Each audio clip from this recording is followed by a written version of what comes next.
자, 교재는 406페이지 보시면 되세요. 405페이지 관련된 부분은 앞에 매출, 우리 전반적인 메인 매출 전표 입력하는 필드 설명 드릴 때 다 드린 거라서 네, 그 부분은 넘어오시고 저희 406페이지 나와 있는 실습 예제 순차적으로 들어가 보도록 하겠습니다. 자, 반드시 여러분이 마음속에 갖고 오실 건 내가 세금 계산서를 받아왔다. 그러면 과세로 입력할 거냐? 아니면 불공으로 입력할 거냐? 그걸 기억하실 것. 그리고 우리 무슨 부분? 불공에 들어가는 사유를 기억하시고 그 사유에 안 들어가면 다 무엇이다? 다 과세다. 이렇게 생각하는 게 맞아요. 그래서 불공을 빼고 나머진 다 과세. 이렇게 보시면 됩니다. 자, 과세 매입이라고 하는 부분으로 쓸 수 있는 유형은 반드시 내가 뭘 받아왔을 때 세금 계산서를 받아왔다라는 부분. 그리고 그 세금 계산서에는 당연히 부가가치세 몇 프로? 10%가 기록이 되어 있겠죠. 그리고 10%가 기록되어 있는 이 세금 계산서에 대한 부분에 대해서 나는 무엇하겠다? 공제가 가능하다라고 얘기하더라. 자, 우리가 물건을 팔을 때 거래징수에서 갖고 있는 게 매출세액, 부가세, 예수금. 내가 물건을 사가지고 오는 과정 중에 내가 대신 냈다라고 해서 들어오는 매입세액을 뭐라고 부르자? 부가세 대급금. 근데 자산이라는 부가세 대급금으로 처리할 수 있는 건 공제가 가능할 때만 쓸 수 있는 거예요. 그러니까 매출세액에서 뺄 수 있는 매입세액이라고 불려지는 것만 자산 계정인 부가세 대급금을 쓴다는 거죠. 그러면 세금 계산서를 받아오면 공제가 가능한지를 꼭 찾아보시라는 거. 그래서 가능할 때만 쓴다. 됐을까요? 그럼 일반적으로 우리 회사가 과세 사업을 하고 있고요. 그리고 그 과세 사업에 재고 자산과 관련된 걸 사가지고 왔다. 그러면 무조건 매입세 공제가 돼요, 여러분. 그래서 이 부분에 보시면 부가가치세 10%가 있는 재고자산 매입과 관련하여 세금 계산서를 무엇하였다라면 받아왔다라면 50일 과세 매입이라는 유형을 선택해서 입력하세요라고 써드렸잖아요. 그 얘기는 우리 회사의 사업자 등록증이 과세업자였다는 거예요. 그리고 우리 사업의 종류를 봤더니 제조업이고 또는 도매업이고 그럼 뭔가 하나 사오겠죠? 근데 그 파는 게 과세품. 그럼 사올 때도 당연히 부가세가 붙었을 거고요. 그거 공제받을 수 있다 없다? 있다. 이렇게 표현한다는 거죠. 됐을까요? 자, 실무 예제 가볼게요. 자, 7월 1일입니다. 자, 생산부서는 주식회사 성민에서 원재료를 이렇게 원재료라고 써줍니다. 저희 여기 품목에 영문 써드렸는데 여러분 저희는 영타가 느리신 분도 있으니 그냥 원재료로 치도록 하겠습니다. 자, 원재료 7,500만 원 부가가치세 별도에 구입하면서 무엇을 받아왔다라고 써 있어요, 여러분? 세금 계산서를 수취. 분명히 세금 계산서 받아왔다고 써 있습니다. 그러면 저희는 세금 계산서라고 정리를 시켜주시면 되겠죠, 여러분? 그리고 그 세금 계산서는 무슨 세금 계산서? 전자세금 계산서를 받아왔습니다. 대금은 전액 외상이라고 합니다. 그럼 분계는 뭐 쓰시면 될까요? 외상 쓰시면 되죠. 원재료 사가지고 왔으니까 상거래이다 아니다? 상거래. 그러면 차변에 원재료가 있고요. 대변에 외상, 매입금이 들어와요. 그래서 분계 유형도 별로 고민거리가 없는 거죠. 자, 이렇게 증빙이 붙으면 우리는 물건을 사는 입장입니다. 그래서 뭐라고 써있다? 공급받는 자가 보관하는 서류이다. 그래서 공급받는 자에 우리 회사가 써 있는 거고요. 그럼 내 거래처, 공급처는 누구이다? 주식회사 성민이 내 거래처가 되죠. 그래서 이 자리에 성민을 넣으셔야 되겠죠. 매출이었을 땐 여러분 공급자가 우리였잖아요. 그래서 우리가 거래처 찾기를 하면 어느 쪽에서 공급받는 자 쪽에서 찾아서 넣어야 되는 거거든요. 매입은 반대로 뒤집히는 부분. 자, 그리고 회계 처리하는 날짜를 아예 7월 1일로 드렸어요. 이 7월 1일은 작성 일자에 있는 날짜라는 거. 공급가액 7,500에 세액 750. 그러니까 부가세가 있는 게 맞고요. 자, 그리고 이들은 다른 품목은 없었네요, 여러분. 한 줄이니까. 그럼 복수의 의미는 없습니다. 그리고 외상이라고 했으니까 우리 이제 시험의 목적이니까 합계금액에 들어온 금액 전액이 어디에 외상 미수금에 기록이 그대로 되어 있었겠죠. 그러면 입력하러 가보도록 하시죠. 자, 다른 7월을 선택하시고 내려와서요. 일자는 1을 입력하면 되겠습니다.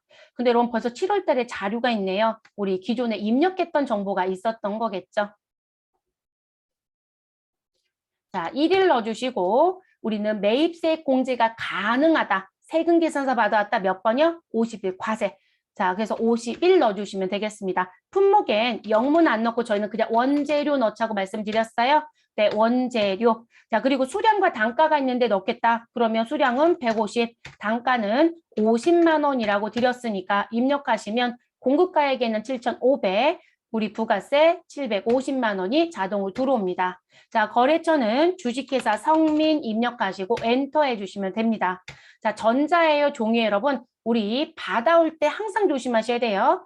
법인한테 받아올 때는 전자일 거예요. 근데 사업자가 다 법인은 아니에요. 개인이면 종이도 섞여 있을 수 있습니다. 전자니까 전자 자리 1번 선택합니다. 분계는 돈 안 주었다겠죠? 전부 다. 외상 2번 선택합니다. 그럼 하단에 보시면 우리는 차변에 원재료 7,500, 공제를 750만 원 받겠다고 했기 때문에 대신 지급했다라고 하는 부가세 대급금 750만 원이 들어오고요. 외상 매입금 대변에 8,250만 원이 기록이 됩니다. 그래서 외상으로 입력하시면 우리는 할 일이 없어요. 그대로 다 끝난 거 확인하시고 엔터 하시고 넘어가시면 되겠습니다.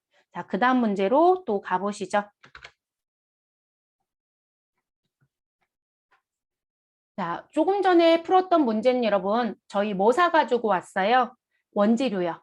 그런데 우리가 원재료만 사오는 게 아니라 회사에서 사업을 하다 보면 유형자산도 사오고 무형자산을 사올 수도 있겠죠. 그래서 고정자산을 사왔어요 라는 얘기가 등장이 됩니다. 그러면 내가 사가지고 온 고정자산도 과세품들이 있겠죠. 부가가치세 10%가 있는. 자, 그중에 가장 대표적인 게 건물, 차량 운반구, 그리고 기계장치, 비품, 다 과세품이에요. 근데 그중에 누구는 과세품이 안 들어가냐면 토지요. 그래서 토지를 사오면 계산서 받았다고 써줄 거예요. 왜냐하면 토지는 토지 자체만으로는 무엇할 수 없다. 뭔가 이익이 창출할 수는 없다. 그 거기다 뭔가를 심든 거기다 건물을 올리든 그 아이를 빌려주든 뭔가 행위가 일어나야만 무슨 부분 부가가치라는 게 창출이 되더라 라고 얘기를 합니다. 그래서 토지는 무엇으로 되어 있다? 토지의 거래, 매매라는 건 면세로 분류가 되어 있습니다. 그래서 그 부분 빼고는 일반적인 고정자산 매입은 모두 다 과세품으로 들어갑니다. 그러면 우리 고정자산 매입할 때 나는 뭘 받아왔다? 부가가치세 10%가 있는 세금 계산서를 받아왔다. 그러면 우리 뒤에 가서 공제 못 받습니다 라고 해서 배울 게 있어요. 무슨 부분? 자동차요. 자동차를 저희가 뭐로 배울 거냐면 비영업용 소형 승용차라는 걸 배울 거거든요. 그러면 그 자동차에 들어온 건 세법에서 뭐라고 얘기한다? 공제해주면 안 돼. 라고 얘기합니다. 그럼 재무회계 더듬어 볼까요? 제가 재무회계 때 무슨 얘기 했었냐면 일반적으로 자동차를 구입하면 1000cc 이하 자동차까지는 개별 소비세가 안 붙는다고 했어요. 그런데 그게 넘어가면 개별 소비세가 붙는다는 얘기를 아마 했을 겁니다. 그럼 그 개별 소비세가 발생되는 부분은 세법에 매입세 공제 못 받는다고 써 있어요. 그러면 우리가 고민해 봐야 되겠죠. 아, 국민차를 샀대요. 마티즈. 그러면 승용차인데도 불구하고 공제가 돼요. 근데 대표이사 에쿠스를 샀대요. 그러면 누가 봐도 국민차 규모가 넘어가죠? 1000cc가 넘잖아요, 여러분. 그게 무슨 부분이다? 공제 못 받아요. 개별 소비세 100% 붙습니다. 그러면 그 부분은 여기에 못 들어요, 여러분. 누구로 들을 수 없다는 거예요. 고정자산 매입은 맞지만 공제가 가능하다는 50일 과세 매입으로는 입력할 수 없다는 거예요. 이해되셨을까요? 그래서 그 요건을 이제 따져보셔야 되는 부분. 근데 지금 저희는 그런 얘기는 안 했으니까 가능한 거로 들어갈게요. 자, 7월 2일입니다. 자, 작성일자 7월 2일, 공급가액 얼마? 3천만 원, 세액 얼마? 300만 원. 자, 그런데 품목에 봤더니 압축키라고 써 있네요. 그래서 자료 설명을 봤더니 우리는 생산부서에서 사용할 압축키를 구입하고 대금은 당월 말일에 지급하기로 하며 고정자산 등록은 추후 등록할 예정이므로 등록은 무엇한다? 생략합니다. 라고 얘기했습니다. 그러면 여러분 지금 생산부에서 사용할 압축키를 우리는 뭐라고 부를까요? 기계구나 라고 얘기하죠. 시험은 이거 압축키가 뭔지 모를까 봐 기계장치를 샀다라고 친절히 잘 써줍니다. 그래서 기계장치를 샀습니다. 그런데 대금을 안 주었으니 당월 말에 지급한다고 했으니 우리는 상거래이다 아니다? 아니다. 그럼 뭐라고 써요, 여러분? 미지급금. 자, 자동차를 빼고는 공제받는데 우리가 신경 안 써도 된다겠어요? 그럼 기계장치니까 공제받는데 문제가 있다 없다? 없어요. 그 우리는 무슨 사업하고 있다고요? 과세 사업이요. 그러니까 우리는 뭐라고 입력한다? 너 세금 계산서 받아왔구나. 그리고 전자네. 그럼 공제 받을 거니까 몇 번으로 입력해라? 50일 과세로 입력해. 이렇게 얘기한다는 거죠. 됐을까요? 그러면 저희는 또 입력하러 들어갑니다. 자, 일자난에 가셔서 7월 2일을 선택하시고, 자, 유형에 가셔서 50일 과세를 넣습니다. 자, 품목란에 가셔서 압축기라고 치셔도 되고, 기계장치라고 쓰셔도 됩니다. 저는 압축기라고 넣어볼게요. 자, 수량은 5대나 샀나 봐요. 하나당 단가는 600만 원입니다. 그래서 공급가액은 3,000에 300이 나옵니다. 자, 거래처, 공급처는 누구 써주시면 돼요, 여러분? 우리 누구한테 사왔다고 되어 있죠? 세금계산서 붙어 있어요, 여러분. 코어드한테 사가지고 왔습니다. 그럼 거래처는 코어드가 들어가야죠. 그래서 코어 넣으시고 엔터. 그럼 검색되시죠? 다시 엔터. 전자에다 종이에다 전자 1번 여. 분계는 뭐로 간다? 미지급금으로 대변에 넣으셔야 돼요, 여러분. 그러면 혼합을 쓸 수밖에 없죠. 그래서 혼합. 자, 차변 실수하지 마실 것. 분명히 저 뭐 사왔다고요? 기계장치. 공제받을 수 있다 없다? 있다. 공제받을 수 있다라고 하면 매입세계 계정 과목은 무엇이다? 부가세 대급금. 그러면 부가세 대급금은 자동으로 들어왔으니까 손 안 대도 되죠, 여러분? 그런데 차변에 원재료가 아니라는 거죠. 그래서 원재료 계정 과목을 누구로 바꿔주신다? 기계장치 206번으로 변경을 합니다. 3천만 원 그대로 두시면 되는 거고요. 됐을까요? 그리고 대변 4번을 누르시고 253번 미지급금 얼마 3,300만 원 아직 못 주었다 라고 처리하시면 되겠습니다. 그래서 세금계산서 받아오면 공제가 가능합니까? 라는 걸 꼭 확인하셔라. 그래서 고정자산 매입 얘기를 마무리할게요. 자, 그 다음 들어가 보시죠. 자, 시험은 일단 그 다음 게 여러분 업무 때문에 붙여드린 부분이에요. 근데 이건 꼭 알아두시고 가셔야 될 것 같아요. 그래서 붙여드린 부분이고요. 자, 시험은 현재요. 무슨 문제가 있냐면 AT가 실무형 시험이라고 주장하고 있다고 했어요. 네, 최대한 근접하게 내려고 노력은 합니다. 네, 그런데 이 부분은 실제 그렇게 내고 있지 못합니다. 그냥 낼 겁니다. 자, 그냥 내고 있고요. 그나마 요와 관련된 증빙을 붙여주려고는 합니다. 그래서 붙여주려고는 하지만 사실상 딱 맞게 내고 있지 못하다는 거. 자, 전산세무는 엉망진창입니다. 엉망진창. 자, 왜 그러냐면 우리 이게 시험이요. 회계 2급 급수에 해당되는 부분은 세금이 없으니까 그냥 다 일반 전비로 내니까 방법이 없어요. 그러니까 회계처리 능력만 보시면 돼요. 근데 회계 2급이 아닌 회계 1급, 세무 2급, 세무 1급은 부가가치세를 다 배웠잖아요. 그럼 부가가치세 요건에 맞춰서 내야 되는 게 맞겠죠? 그러면 우리 회사에서 누가 발생이 되더라. 자, 지금 회사에 가시면 전기요금이 있고 통신요금이 있고 그쵸? 그리고 또 뭐도 있을까요, 여러분? 우리 가스요금도 있고요. 우리 사무실에서 가스 쓴단 말이에요. 그러니까 가스도 있고 전기도 있고 통신도 있고 그런데 여러분 위에서 보여드렸던 이런 세금 계산서 양식을 받아오냐는 거예요. 여러분 집에 전기요금 청구서 받아보셨죠? 휴대폰 요금 청구서 받아보셨죠?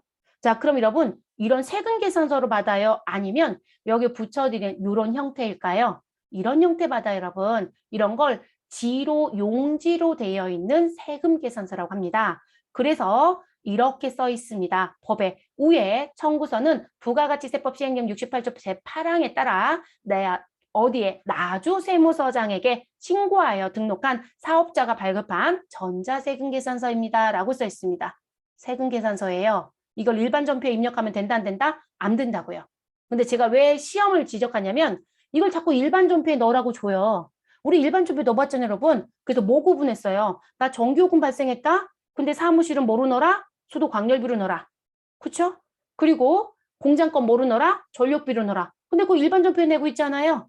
그런 일은 있다 없다? 없다고요. 절대로 처리할 수 없습니다. 그래서 여러분들 회사에 가시면 무슨 부분? 지금 읊어드렸던 전기요금이라든지 가스요금이라든지 통신비라든지는 모두 다 뭐를 받는다? 지로 형태로 되어 있는 세금 계산서를 받는다. 이렇게 기억하실 것. 그러면 무조건 어디에 입력한다? 매입 매출 전표에 입력하는 게 원칙. 시험은 내는 대로 갑니다. 아무것도 터치하지 마시고요. 시험은 그냥 하라는 대로 합니다. 됐을까요? 이게 정말 문제가 좀 있어요. 그래서 사고가 계속 나고 있는 것 중에 하나예요. 그래서 알아두셔야 되는 부분이어서 일부러 지로 형태를 띠고 있는 세금 계산서를 드린 거고 이렇게 법의 문구가 들어와져 있습니다. 그리고 이유가 있어요, 여러분.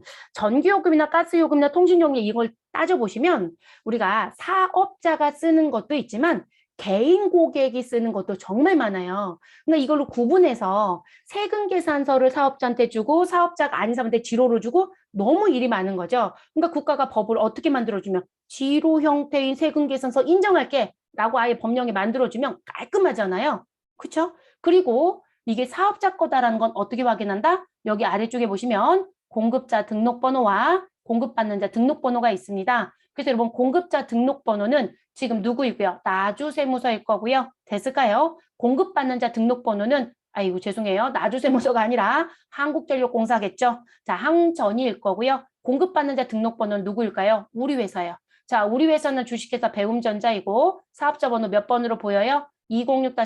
206-81-4579이 반드시 써 있어야 되겠죠? 그러면 하나 더 체크사항이 있는 거예요. 여러분이 일하러 가셨어요. 지로 형태로 되어 있는 청구서를 받았어요. 그리고 이런 문구도 써 있어요. 그런데 공급받는 자 등록번호가 우리 회사 사업자 번호가 아니에요. 자, 매입세 공제 못 받을 거고요. 경비 처리도 못 합니다. 그 사고 언제 제일 많이 나냐면 사업장 이전할 때.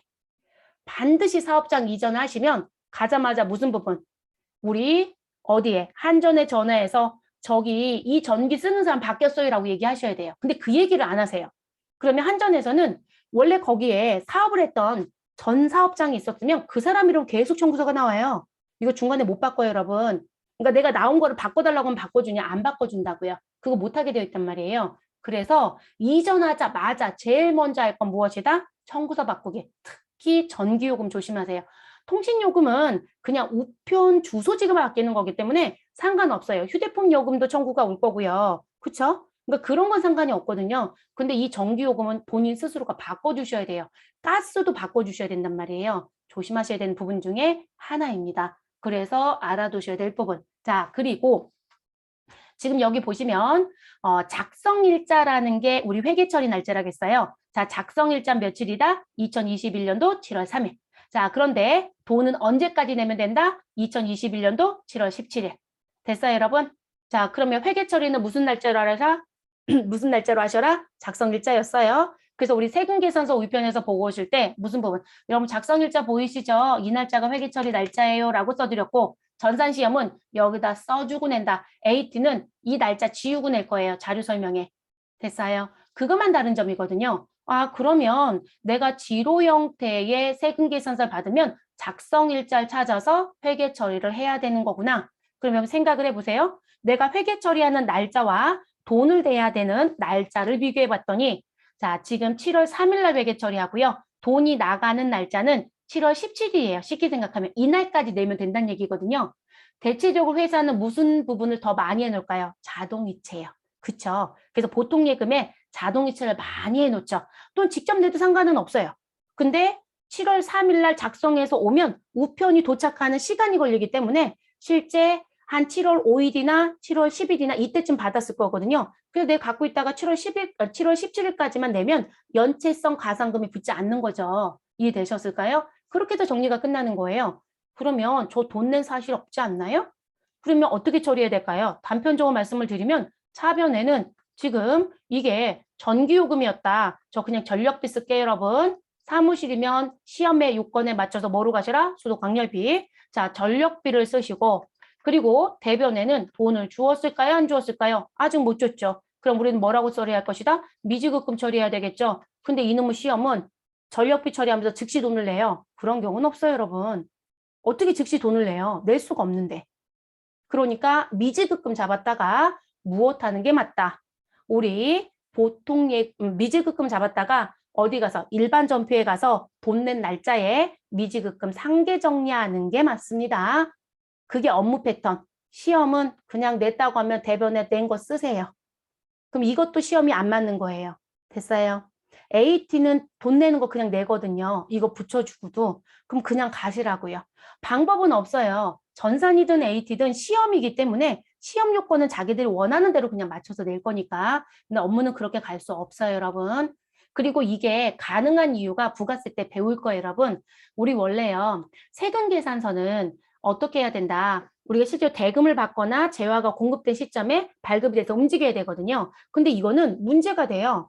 지금 5월 22일부터 6월 21일까지 사용했는데 지금 그 날짜에 너 돈 안 내면 내가 전기를 딱 끊어버릴 거야. 그렇게 못해요. 그러다 보니까 추후에 발급이 되고 그리고 무슨 부분 발급은 됐지만 돈은 또 뒤에 낸다고 하거든요. 그게 법에서 정해져 있는 기준대로 움직이고 있던 거예요. 그걸 저희가 부가가치세법 뒤편에 가면 배워요, 여러분. 그래서 선발행 세금 계산서가 있다. 후발행 세금 계산서가 있다. 그리고 우리 특례로 인정하고 있다. 이런 걸 배울 거예요. 그게 이 요건에 녹아들어져 있기 때문에 가능한 얘기들이거든요. 그래서 그런 부분들을 이론에서 배우고 세법에서는 그거대로 움직이고 있는 거예요.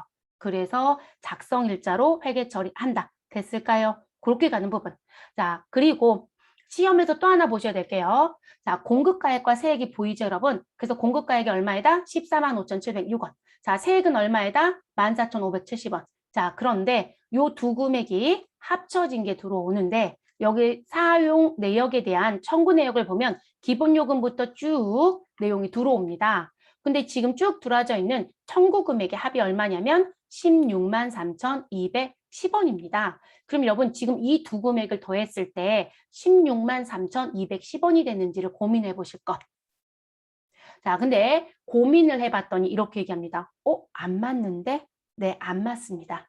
자, 여기 공급가액은 부가가치세를 징수하는 기준금액이라는 표현으로 쓰는 거라겠죠? 그게 과세 표준이에요. 자, 그럼 지금 청구 내역에 있는 이 부분의 내용 중에 과세 표준에 포함되지 않는 게 있어요. 자, 전기요금 객까지 나온 금액이 얼마에다? 14만 5,706원. 그럼 여기 딱 맞네요. 근데 아래쪽에 갔더니 뭐가 있다? 전력기금이 있죠. 됐어요. 그러면 전력기금 440원은 무슨 부분? 부가가치세 10%를 징수 안 하는구나. 그리고 우리 전기요금 통지서를 받아보시면 TV 수수료가 붙어 있어요. 회사 거도 붙어요, 여러분. 회사에 TV 연결한 게 있으면 나오는 거거든요. 그래서 이렇게 2,500원이 붙어서 나올 거거든요. 그랬더니 이 부분도 무엇이다? 부가가치세 대상에 안 들어가요. 이거 시험에서 내냐고 물어보시면 하나도 안 내요. 자, 이게 문제예요. 그러니까 시험은 그냥 이렇게만 써주고요. 여기를 싹 지워버려요. 무슨 얘기인지 아시겠죠? 그런데 여러분은 반드시 청구 내역을 보셔서 전기요금의 개 말고 밑에 내는 추가 요금들이 있더라. 대표적인 전력기금과 TV 수수료. 그 부분은 부가가치세 10% 대상에 포함시키지 않습니다. 그거를 고민해 보셔야 된다는 거예요. 그래서 교재 페이지 넘어갈게요, 여러분. 자, 뒤쪽에 넘어가시게 되면 몇 페이지 넘기시냐면 409페이지. 자, 요거 미리 보여드리고 끝낼게요. 자, 전기요금이라든지 통신요금이라든지 가스, 수도료에 대한 부분. 수도는 어차피 면세 쪽으로 들어가기 때문에 현재까지는요. 그건 해당 사항이 없겠지만 저 그냥 가스, 수도로 써드렸어요. 그래서 요런 요금에 대한 부분은 우리 지출을 할 겁니다. 근데 지출하는 과정 중에 부가가치세 과세 표준에 포함되지 않는 금액이 있더라. 꼭 확인하셔라. 모두 다라고 얘기하진 않아요. 전기요금은 100% 있거든요. 그래서 그 부분이 있으면 우리 여기 하단에서 회계처리는 맞춰주셔야 된다. 대부분이 그걸 모르시는 분들이 아까 제가 14만 5천 얼마라고 써있고 부가세 얼마 써있는 금액 드렸잖아요. 그거만 회계처리하고 오세요. 그리고 그거 하고 나서 통장에 나간 돈이랑 미지급금이랑 상계 정리할 때 보면 금액이 계속 차이가 나요. 그리고 그거를 중간에 감지 못했던 분들은 그냥 정리를 해요. 그리고 뒤에 가서 이제 금액이 안 맞아서 미지급금이 뭐가 뜨는 음수가 뜨기 시작을 하거든요. 근데 이것 때문에 그런 거예요, 여러분. 특히 세무대리인이 제일 많이 사고를 내고 있는 실정이에요. 그리고 국세청에 여러분 이게 모이겠죠. 왜냐면 분명히 아까 제가 읽어드리면서 색칠했잖아요. 뭐라고 써 있었어요? 전자, 세금, 계산서입니다. 그러면 전자는 국세청에 모여있다는 얘기죠. 그럼 국세청에 모일 땐 얼마로 모여 있을까요? 공급가액 14만 5,706원. 그리고 세액은 14,500 이렇게 더 들어왔겠죠? 이해됐어요? 그러면 전력기금과 TV 수수료 보인다 안 보인다? 안 보인다고요. 그런데 우리 실무자들은 국세청에 모여있는 자료를 가져다가 업로드도 해요. 그러니까 공급가액의 14만 5천 원, 여긴 14,000원, 이해됐어요? 그래서 14,500원, 그리고 회계 처리도 그거만 내는 거죠. 그러니까 다 잘못 돌아가고 있는 거죠. 그래서 조심하셔야 되는 부분이어서 붙여드리는 거니까 시험은 매우 쉽게 나옵니다. 그래서 시험은 고민하지 마시고 업무만 꼭 확인을 좀 하시는 게 좋겠습니다. 됐을까요? 그래서 지금 수도 광열비로 들어가야 되는 금액은 공급가액에 전력기금과 TV 수신료가 더해진 14만 8,646원으로 아래쪽에서 금액을 고쳐주셔라. 그리고 우리 오늘 부가세 수업할 때 알려드렸죠. 세금 납부라는 식의 성격, 뭔가 돈을 내는 부분은 1단위는 낸다, 안 낸다? 안 낸다. 어디까지만 낸다? 10단위. 그러다 보니까 1단위를 안 내는 단수 차액이 생길 거라겠죠? 그거 무슨 처리한다? 자비 처리해 주시면 되겠습니다. 시험이 이것도 안 내고 있는 실정이에요. 그래서 모두 다 14만 5천 원, 14,500원 이렇게 내거든요. 근데 현실은 그렇지가 않습니다. 그래서 단수 차액 정리가 생각보다 아주 조그만 금액들이 계속 등장합니다. 그래서 그 내용까지 기재해드렸으니까 확인해 보시면 되겠습니다. 그럼 저희는 입력을 해 볼게요, 여러분. 여기 나와져 있는 내용을 기준으로. 요거 입력하고 끝낼게요, 여러분. 자, 본사의 6월분 전기요금 명세서이고요. 작성 일자를 기준으로 입력하시고 납기일 7월 17일 보통예금에서 자동 이체될 예정이며 자동 이체된 입력은 무엇한다? 생략. 그러니까 돈 나가는 분계는 하지 마시고요. 작성 일자에 메인 매출 전표 입력만 해주세요 라고 단서 드렸습니다. 그리고 수도 광열비로 회계 처리해 주셔라. 차변은 수도 광열비. 그리고 부가가치세 단수차액은 무슨 처리해달라? 자비구로 처리한다. 그리고 우리는 거래처가 없습니다. 누구요? 한전이요. 그래서 한국전력공사를 신규 공급처 304번에 등록해 주세요 라고 했네요. 그러면 등록하러 가시죠. 자, 일자 7월 3일을 입력해 주시고 엔터. 자, 누가 봐도 전자세금 계산서니까 10일 아이고 죄송해요. 50일 과세. 자, 품목엔 뭐라고 넣자? 그냥 전기요금이요. 전기요금이라고 넣어주시고요. 자, 그리고 공급가액엔 여기 전자세금 계산서 글씨 써있죠, 여러분? 여기에 있는 내용 보고 입력하는 거예요. 그래서 14만 5,706원을 넣으시고 그러면 부가세는 14,570원이 들어옵니다. 그리고 엔터. 자, 우리 거래처는 신규니까요. 플러스 키 눌러주시고요. 그리고 한국전력공사라고 넣어줍니다. 한국전력공사. 그리고 엔터. 자, 그런데 108번으로 뜨죠, 여러분? 근데 우리 코드 번호 몇 번이요? 304번. 고쳐야 되겠네요. 그래서 304 덧대서 입력하시고 사업자 번호 넣어야 됩니다. 공급자 등록번호. 그러면 무슨 키? 수정. 자, 그럼 하단에 사업자 등록번호 안에 커서가 들어가죠. 그럼 우리는 120-82-00052라고 넣어주시면 되겠습니다. 됐을까요? 그럼 입력 다 끝났으면 위로 올라가야죠, 여러분. 그럼 우리 무슨 키? ES키나 탭키. 그러면 우리 공급처 명에 커서가 들어갔죠, 여러분. 그리고 엔터합니다. 자, 전자였으니까 반드시 1번 역. 자, 분계는 뭐로 선택한다? 누가 봐도 혼합이죠, 여러분. 혼합. 자, 그러면 혼합을 선택합니다. 자, 차변에 부가세 대급금 나온 거 그대로 두시고요. 자, 그리고 차변에 원재료를 누구로 고쳐주신다? 수도 광열비. 그리고 본사의 6월분이라고 나와 있죠, 여러분. 그러면 판매비와 일반 관리비로 처리하시면 되겠네요. 자, 수도라고 넣어주시고 엔터. 자, 수도 광열비는 몇 번에 있다? 815번. 자, 미리 금액 합산했던 거 보여드린 거 기억하시나요? 여러분 우리 옆에 사이드가 있죠? 사이드 여기 계산이라는 거 있죠? 이거 눌러도 계산기를 보실 수 있어요. 그러면 우리 아까 보여드렸던 거 계산 다시 할게요. 우리 지금 현재 공급가액 얼마? 14만 5,706원. 그리고 우리 엔터 하시면 더하기 부호 붙고요. 여기 더하기 빼기 곱하기 나누기는 키보드에 가면 더하기 빼기 곱하기 나누기 부호 있죠, 여러분. 그거 쓰시면 돼요. 우린 그냥 더할 거니까 더하기. 그리고 얼마 더해 주셔라? 지금 나와져 있는 부분에 전력기금 440원. 아이고, 마음에 안 들어요. 지울게요. 전력기금 440원. 그리고 어느 부분 TV 수신료 2,500원. 자, 요거 두 개 더해 주셔야 되겠죠? 자, 440원 더해 주시고요. 그리고 2,500원 더해 줍니다. 그러면 우리는 이 자리에 입력해야 되는 금액은 얼마이다? 그럼 이 계산기 좋은 점은요. 계산기 띄워놓은 상태에서 이 자리 마우스 클릭하고 요거 보시고 무엇 할 수 있다? 우리 그대로 보고 치실 수 있어요. 그래서 148,646원 넣어주시면 됩니다. 됐어요? 네, 다 쓰셨으면 창은 닫아주시면 되고. 자, 그럼 차변은 정리가 끝났네요, 여러분. 그럼 이제 대변. 자, 대변은 여기 보시면 청구 금액이 여러분 16만 3,210원이에요. 그러니까 7월 17일자 통장에서 나가는 돈은 자동 이체되는 돈은 이 돈만 나갑니다. 그런데 차변의 합계 아래쪽에 봤더니 16만 3,216원이거든요. 그럼 돈이 덜 나가잖아요. 얼마가? 6원이.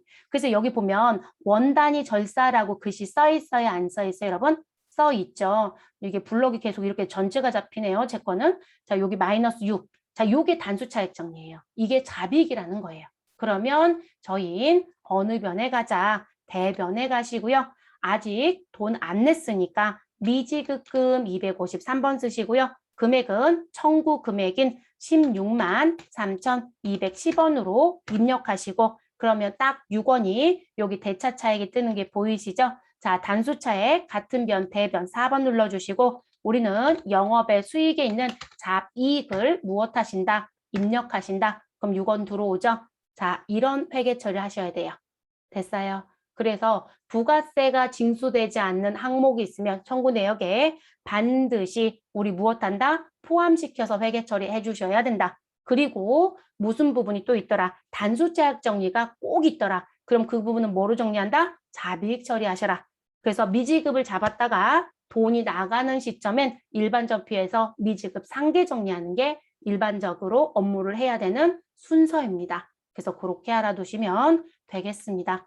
이 부분은 지금 설명드린 거로 끝이에요, 여러분. 시험 문제 풀어보시면 뒤에 보시면 알겠지만 이거 어렵게 나오지 않아요. 그래서 업무가 대부분 어려워요. 업무가 대부분 어렵습니다. 그래서 지금 한번 설명은 드리고 가고 싶어서 붙여드린 증빙입니다. 됐을까요? 네. 자, 우리 조금 힘드시겠지만 조회는 하고 마무리할게요, 여러분. 그러면 세금 계산서를 입력했어요. 공제가 가능한 세금 계산서. 그러면 우리 어느 부분 넘겨보시면 410페이지 넘겨보시면 누가 나와져 있다. 관련된 서식이 조회되어 있죠. 그럼 세금계산서 합계표랑 부가가치세 신고서 들어갔다 올게요. 자, 전체 메뉴 눌러주시고요. 부가가치 쪽에 가셔서 세금계산서 합계표를 클릭합니다. 그리고 우리 일자는 기간은 언제부터 언제 우리 몇 월에 입력했어요, 여러분? 지금 현재 7월. 그러면 우리 7월 달이 속하는 건 2기 예정이라고 하는 과세기간. 그러면 7월부터 몇 월을 입력하자? 9월을 입력합니다. 정기에서 엔터를 쳐줍니다. 근데 여러분, 우리 지금 매출 자료 입력했어요? 매입 자료 입력했어요? 매입.